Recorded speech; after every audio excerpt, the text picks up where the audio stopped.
Hey there, Evan. Thank you so much for jumping on here and having some ScholarScoop time for me. I have been looking really forward to this. How are you doing today? I'm doing great, and I have also been looking forward to this for quite some time. I'm honored to be on ScholarScoop with you. Well, I appreciate that. And I think it's like incredible to have you as a guest because when I think about a lot of people that I've interacted with over the years, you've actually built a company that really goes at the heart of helping, especially high school students. And I know that's been evolving. So I want to hear more about that as well. Actually think about and prepare for the application process and then successfully getting into the college that they want to go to. And I think there's a lot there that can really help our audience.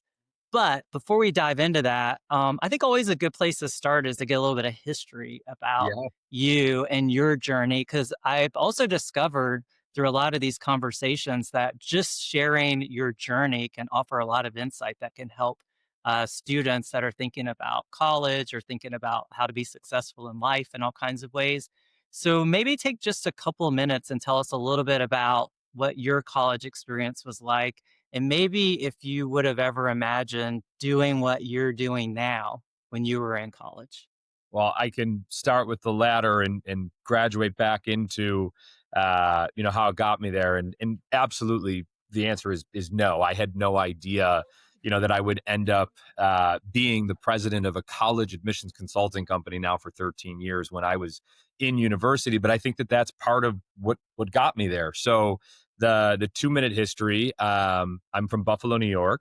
I come from an immigrant father from Greece and a first generation Italian mother. So when I was going through the process myself as a high school student, I was the first on either side of my family to go to a United States university or to really navigate the admissions process in the United States. So it was a trial and error, for lack of a better phrase. And I went through it with the help of the high school counselor who I had at the time, but ended up attending Niagara University in Niagara Falls, New York. And I ended up going there for a reason that a lot of students who I've worked with over the years choose a college because their friends had said good things or, they visited and had a good impression. And I guess, for me, there wasn't much substance there. I had the opportunity to play some golf. I had the opportunity to go and, study business, which is what I thought I wanted to do at the time. So I ended up going to Niagara University and then transferring very quickly to University at Buffalo, which ultimately snowballed into a couple more transfers. And I was navigating this process ultimately, alone, trying to figure out what I wanted to do and where I wanted to go and where this whole college, journey was going to end for me and what the goal of it was.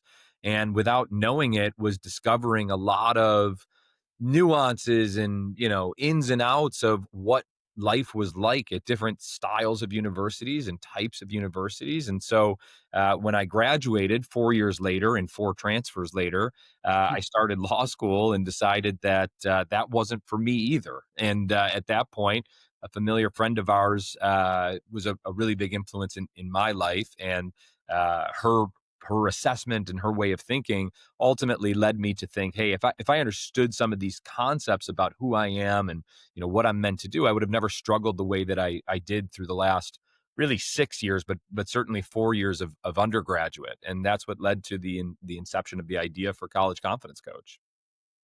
I think it's great that you took your real life experiences and you found a way to turn that into a company that could help other people maybe frame up their real life experiences and make that help them in some ways. One of the things that you said that I think doesn't get talked about a lot for students is the idea of transferring. And I think a lot of students, oftentimes, once they make a decision, they feel almost like that decision has now trapped them in the experience that they have for college. And I wish there were more conversations about the process of transferring and that you're not necessarily in some way failing because you made a bad decision. Sure. Um, do you find that to be true, or is that something that's semi imagined on my part? No, definitely not imagined at all. I think that there's a stigma, with transferring that that I should have had it figured out the first time, or there's peer pressure. I shouldn't be leaving. I've made these friends at this new place that I'm at, and it's okay.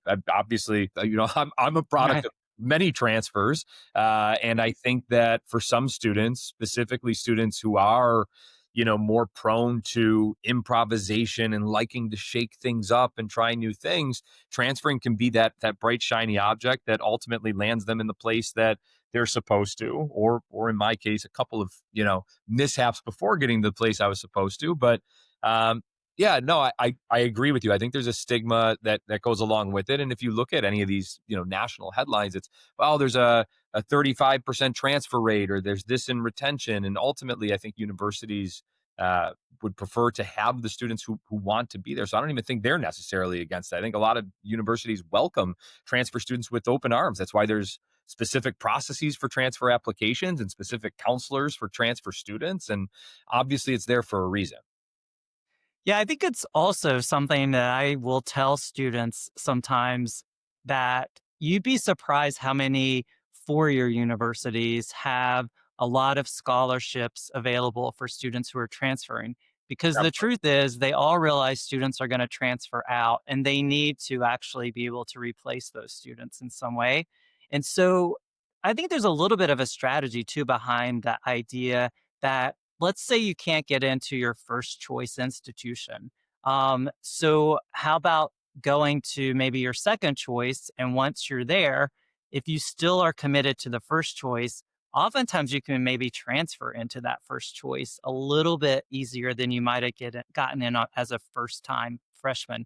And I think and you may get a scholarship or more because you're coming in and you're solving a problem for the institution. But I think it goes back to, sometimes I've heard students who don't get into their first choice, they end up at their second choice or maybe their third choice or below. It just, you never know. Yeah, We can talk about that in a minute because you sure, definitely spend a lot of time on that angle sure. for high school students.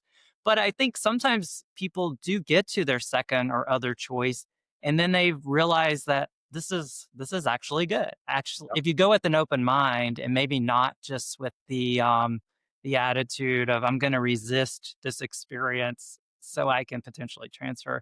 A lot of students get there and they make good friends. They find their professors engaging. They decide to stay. So there's two sides, I guess, to that strategy. But what is it that you tell high school students, especially when they're making big, bold decisions about where they want to go to school? And the reality is, and sometimes the likelihood is, they won't get into their first choice. sure. Where do you go with that conversation with students? Well, and it's one that I think can go both extremely positively, and then, without proper guidance and support and mentorship, one that can deter students, really, really quickly if it goes the other way. So it's an important question. And it's a little bit, I guess, I don't want to say it's cheating for us because it's a negative term, but for us, Mhm, that's exactly what we're trying to avoid, right? Is mhm, having students pigeonhole themselves into, there's only one place for me. I'm a big believer that when students are empowered with internal self validation, when they're empowered with understanding, you know, what do I really believe in? Who do I want to help in my future career? What really excites me about my future? What do I believe in? Who do I want to help? What excites me about the future? Those are the three questions that are kind of the foundation before we get into our whole discovery process. It becomes a lot easier for students to recognize that there are a lot of institutions and a lot of different, potential new homes for them that can cater to those goals and those desires and really those internal truths that they need to live in order to find the right place. So I don't want to, diverge from the question too much. I think there's a practical sense to it, right? In my mind, I think that students need to, and in my coaching, I think students need to develop two, three, four schools that they are as excited about as one another. But when there is that one, and that's the dream, my advice is give it your all and and make communication points that matter and demonstrate your interest and really understand the why of that school, that you can then broadcast and advocate for yourself to be the match on the other end, and the why for them, right? So Mhm. but when it doesn't happen, I think there needs to be a solid backup plan in place, and usually that's 2 3 schools that you really understand their values and align it with yours. Yeah, I think that's really good advice. And it's a lot that I think students can really put into the consideration filter when they're starting to think about this. The other thing that seems to have become much more prevalent, maybe over the last 10 or 12 years, even since you've started your practice, the students that choose to go to a community college, Yeah, right? And they take their first 2 years at a community college, it's the same kind of transfer um, solution, I think, that works better than they might imagine. So you go to a more local community college, then you apply to what might have been your first choice for your school. And I've seen a lot of students talk about that they get almost 2 years of their credits covered at community college. And then they get into their first choice school as a junior. And then they actually graduate from their first choice school and almost half price just right. because it was 2 more years. And a lot of them get the same scholarship because the 4 year schools are really interested in having students come in from a community college or fill those people's slots that actually transferred out of that institution. Have you seen that at all, or do you bring that into conversations with students, or is there still some stigma attached to community colleges? Yeah, so there's two roads to this answer. The first is that absolutely I've seen it, and I've seen it be very rewarding and enticing for students. Mhm. I think one of the reasons, and you might agree or disagree with this, Steve, but I think one of the reasons that it works so, consistently is when a student makes that choice. And it's not every student, but there's definitely a type of student who makes that choice to say, you know what, I am going to be economical. I do understand that I am, postponing going to the 4 year university in lieu of going to the community college to start. There's a certain sense of maturity in that. I think there's a Mhm. certain sense of, again, that internal validation, internal truth. It's this self respect of saying, hey, I'm going to do it my way. It's not necessarily the traditional way that either I thought or that my friends are doing things, but when a student goes to community college and shows a great transcript to their 4 year university that they're going to transfer into, and they've gone through this already 2 year journey, it shows a certain sense of maturity to the 4 year admissions advisor. So I think that Mhm. that's something that I see.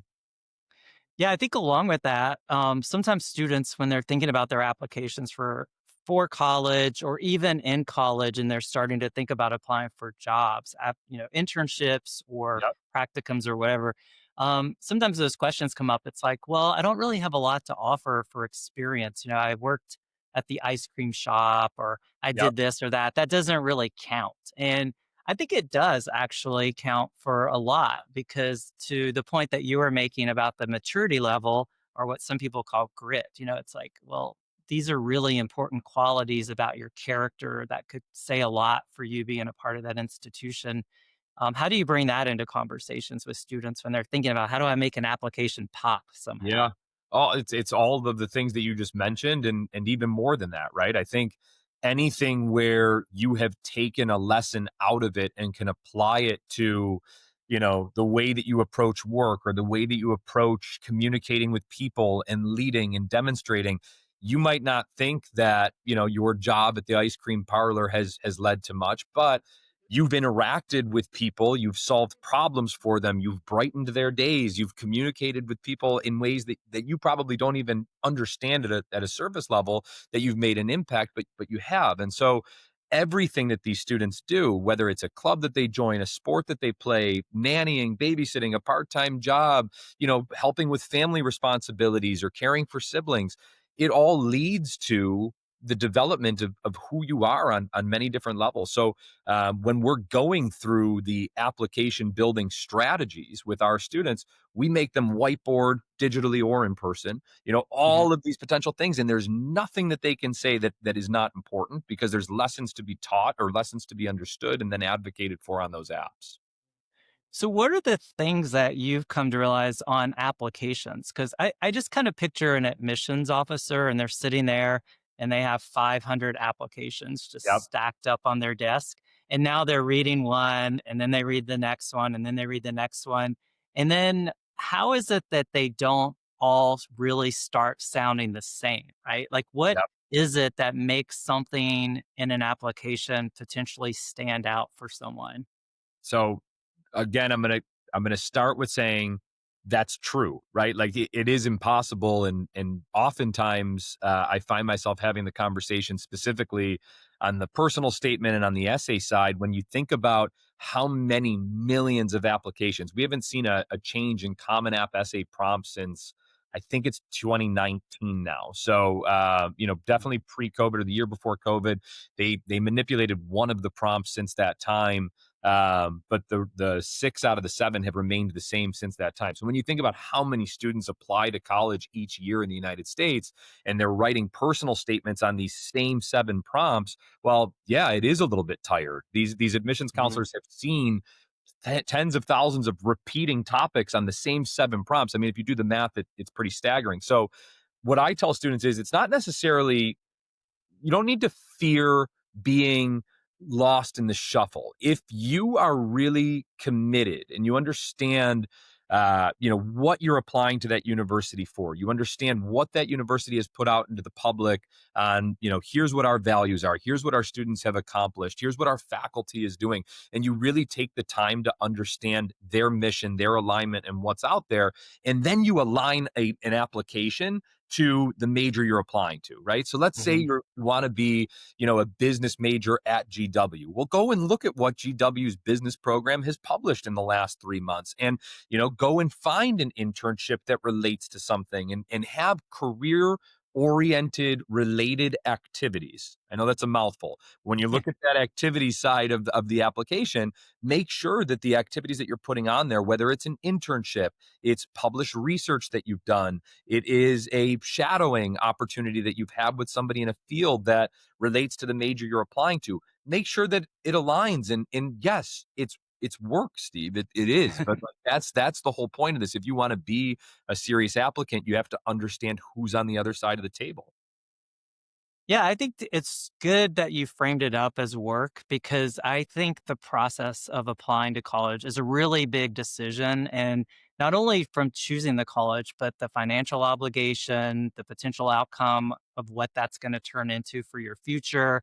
It's a Yep. big decision. And I think it does need to be handled and addressed as like, this is a decision that's going to potentially, shift or shape the future of my whole life. Absolutely. And it doesn't always mean that means based on your major or whatever, but there's so many things about college that revolve around other things and what your major is. The people that you meet in college, the professors that potentially put you on a path toward an internship, other things. So it is a really big decision. And I think sometimes that decision might get clouded for the student because of the way that the parent might be involving themselves in the situation. Yep. And I know so many students that if you really get to talking to them seriously about them thinking about their future, sometimes they have a hard time letting go of what's potentially being imposed on them by their parents. Sure. One from a very good place. The parent wants them to be successful. They want them to potentially have a better life experience than they've been able to have because of this college experience. How do you work with parents and or the student to realize that it's the student's time for their journey, um, imposing your thoughts into it, maybe overcomplicating it some ways? Yeah, I really appreciate you saying that because I've mentioned internal self-validation a couple times through this podcast episode already. And there's a total opposite side of that in these two terms that I've coined now for 13 years. I've been telling students you have to avoid ESV and you have to focus on ISV. So instead of internal self-validation, what the majority of teenagers do when they're going through this, this really in often cases, first time in your life where you're making a decision that's going to impact the rest of your life, right? With, Mhm. there you go. It's easy to want to rely on the advice of the people who you think know you well, your parents, your teachers, your friends, things you see in the media. I mean, how many times have you spoken to a teenager, Steve, where it's like, hey, I'm obsessed with suits, so I'm going to become an attorney, right? And Right. it's not that any of these people, maybe the media, but it's not that your parents or your teachers or your friends are giving you bad advice, or want to give you bad advice on what to do with your future, but they don't know internally always what makes you tick. So you got to avoid this external self validation. And for parents, what I tell them all the time is what you want for your student more often than not is what they want for themselves. Maybe not the career path or the major that you're thinking about every time, but for the most part, humans are driven to want to succeed. They want to go and find happiness. And so what happiness looks like for your 16, 17-year-old student and what it looks like for you in a different stage of your life can be two totally different points. And there has to be a level of trust and open communication between that student and that parent, to be able to say, hey, like, I've got this. Let me figure some things out for myself. Let me figure out what excites me about the world, and who I want to help, and what I really believe in. And once you have those core values, those core understandings of yourself, well, then it's really easy to go to your parents and have a conversation that's more meaningful in a lot of cases than maybe a lot of the conversations you've had in the past. And so Mhm. I think that for parents, my advice is trust them. They do know a lot about themselves at that age, and they're obviously changing a lot still at that age. So you got to let them kind of figure some things out. And I'm biased, but I think that it helps when you have a third party that can open up those lines of communication and start thinking about things in a new frame of mind. And then from there, ease that parent child tension, not just for the student, but for you. You don't have to be on top of them. You don't have to be worried about, whether or not they're going to succeed. But it starts with trust, as do most things. So do you have any other or would you have different advice? Because a lot of what I heard you just share, I think's right on target, but it feels very directed toward a student who is potentially not a first generation college Sure. student, right? Because you're Sure. talking about talk to your parents and let your parents give you some advice.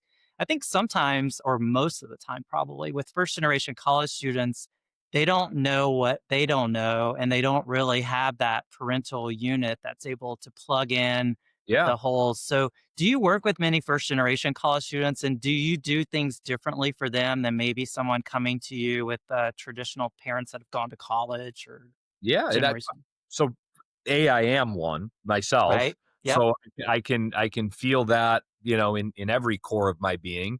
And B, yes, we do work with a lot of first generation college students. Specifically, we work with a lot of international first generation Right. college students as well. So I think again for them, sometimes it can be even more parent driven, without them knowing what the process is or imposing a strategy on what the student should be doing a lot of the times. And it goes back to, I think, the very beginning of the episode where you said, like, hey, well, you're going to reach this level of success, or parents kind of imposing their wills and their values. And then that adds a layer of stress and a layer of complexity to the student's decision making process that ultimately, they don't know where to turn at that point. They Right. don't know who to turn to, and I think that that can be a really uh, problematic and lead to feelings that are very alone, very isolated, and second guessing becomes your worst enemy at that point. So I don't know if it answers the question clearly, but yeah, and I think for students who don't have any type of advice to rely on or somebody to turn to in the process, it becomes even more prevalent. My best piece of advice to those kids is really, really, really get to understand that there are different types of universities. There are different paths to put applications in. Mhm. Connect with the regional admissions advisors at the universities who are ultimately responsible. They will be the ones who are going to read your application, and start to have conversations with those people. I mean, those Yeah. are the people who are ultimately, they're the ones that are going to make the decision on whether or not you're admitted. Go and meet them, ask them about the school, see if it's a good fit. Yeah, I think I don't know if I ever told you this story, but we had a NSCS chapter president at a community college Mhm. who had applied to a bunch of schools, and they were located in Tampa, Florida. And I was having a conversation with him about where he was going to go, and he said, "Well, I've been applying to schools, and I've gotten into the University of South Florida, which is where a lot of the students would transfer." And so he's like, "I'm going to go there." And I was like, "Well, where else did you get in?" And he's like, "Well, I got into a school. I don't know much about it, but it's called Cornell."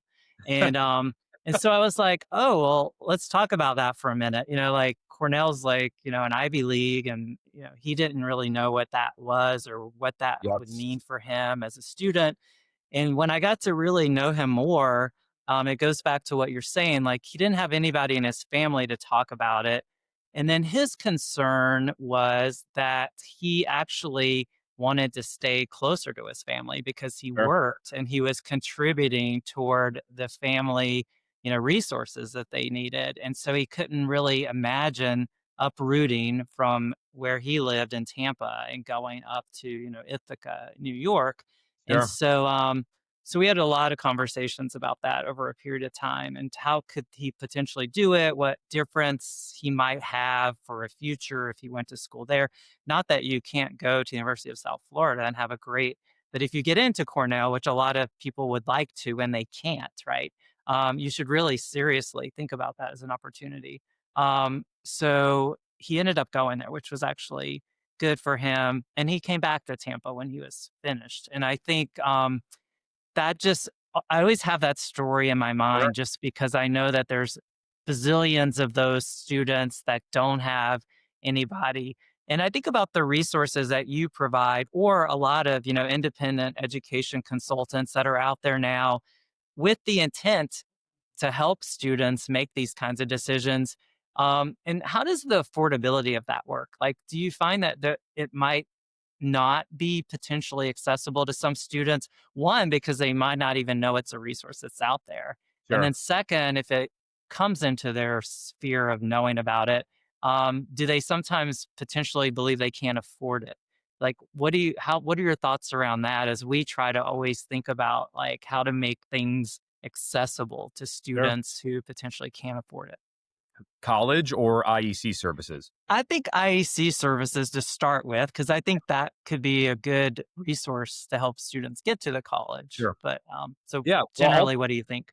I think that most IECs, and certainly, I can't speak for everyone, but I can speak for College Confidence Coach and what we believe in our company. It's our goal first and foremost to help students navigate the first steps of the rest of their lives and find, what college not necessarily is the best college that they can get into, but what is the right college for them to make, that next investment in. And on that note, our average families will save by going through this process. I think most people don't understand how much power they have when it comes to decision making, in appealing for merit money. And let's say that you are need eligible in understanding how to navigate that process to maximize the grants and, look at the right type of loan to take for your journey if you're taking one. But moreover than both of those things, how to communicate with a university to lay that all out with them and receive everything that you're eligible for, both on the merit and the need-based aid side. So we are so proud of the fact that on average, families will recover 3-4x what they end up investing in our services. But Hmm. if somebody's in a position where, even, that's not possible, or they're not able to invest, or they don't have anything to invest in IEC services, well, we have plenty of material that's out there that will help you if you can read through and, get to that. But there are access counselors. The Common App has done a wonderful job of providing resources to students. You Strive mentors. As you're applying for college, there's a box in the Common App that says, "Hey, would you like to be connected with a You Strive mentor?" As Hmm. you go through the admissions process. So I think there's a lot of people who are out there that have the ability to help, ourselves included. And again, depending on where you come from, we'll never turn our backs on you. We'll give you the best advice that we can. And if you do have the means to invest in a program, that has individual coaching, well, then you're going to receive returns on that you could never even imagine. So, I think IEC services, they range, and there's a lot of different players that are out there that all have specialties. And I think, moreover, if you're choosing to be an IEC, you have a passion for helping students, you have a passion for helping families, and uh, at least for me, that's something that I'm most proud of. Oh, I think that's great. And that's some really good advice that I think will go a long way to help some students when they're thinking about this, or maybe feeling discouraged that it's not something that's accessible to them. I know we're just about out of time and you're busy, but I do have one thing I want to go back to that you mentioned to see if there's any recommendations that you can hand out pretty easily. You had said earlier that it's important when people are starting to think about the journey. And I think it's in high school, it could be really true also in college, thinking about what's next in a career, that, taking assessments are oftentimes a good way to dive a little bit into who you are, what you are interested in, what you were good at. And I know within the College Confidence Coach, you've created an assessment that I'm pretty sure is probably proprietary to what you're doing for students. But if you're not in your program, for example, are there assessments that you could just toss out that might be worthwhile for students to go take a look at that would get them some of this intel that's going to help them maybe make better decisions? Absolutely. Two that come to mind right off the bat. I think what they are doing at U Science is really impressive. I don't know that they have it fine tuned all the way with how that ends up, calculating a what are a series of different brain games that students play into a prediction of potential career paths that students should be considering. But I think that one at least lays some foundation and starts opening up some conversations both internally and externally about potential paths that you may want to pursue. So Hmm. we've used U Science rather successfully for the last few admission cycles, and we really like their deliverable. And then, of Hmm. course, who would I be without giving a nod over to Amy and David over at Colby Corp? And I think that Hmm. their Conative A assessment, or their Colby A assessment for students, I think a lot of times it can be a bit confusing. It can be a bit overwhelming. And I think they actually recommend for that assessment that you are 17, 18 years old before you take it for the first time. But the knowledge that you gain in understanding who you are from a conative and internal perspective, in my opinion, is unparalleled by most other assessments that are out there. And even if you don't know, where it's going to take you in your future or how it relates to career paths, understanding that this is who I am instinctively will then allow you to see the way that you've succeeded and failed in many different tasks, roles, responsibilities, is both alleviating and empowering for how you approach work and how you approach decision making in the future. So I think Colby and U Science are both amazing places for students to start, regardless of where they are in the process. That's really good recommendations. And I'm a big fan of Colby. I kind of see it right here behind Yeah, I me see your sitting there. good It's profile back there. Yeah, it's always a good reminder of how I like or how I'm just wired to interact with work and things. So, well, first, before we wind up, I just want to say, probably most importantly to you, Evan, congratulations on what you've built. I feel like 13 years. I remember when we were talking about this as the idea that you had that you were going to start this and you were going to really change the way that students are able to get into the colleges that they want to. And you've actually done that and you've grown the company and helped, thousands and thousands of students. So congratulations to you. And it's just been a privilege for me to be a part of this, watching you make the magic happen. And I really appreciate you jumping on here and sharing Oh, some sweet. time and good scholar scoop with people.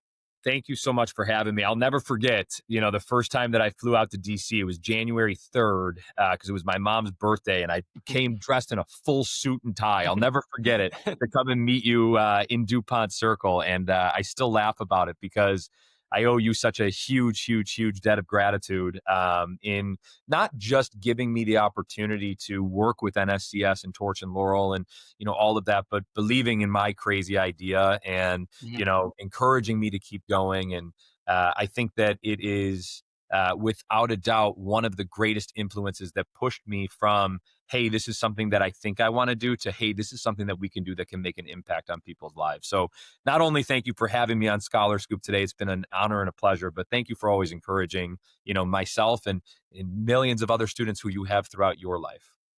Oh, I appreciate that. And also will say, like, I will always appreciate your family's olive oil from Greece. I just got this year's press. It is unbelievable. I'll bring some with me when I come see you next. It's unbelievable. Well, that has made this whole conversation worthwhile. So thank you so much, Evan. It's You great got to it. talk to you as always. And I look forward to doing this again sometime soon. Same.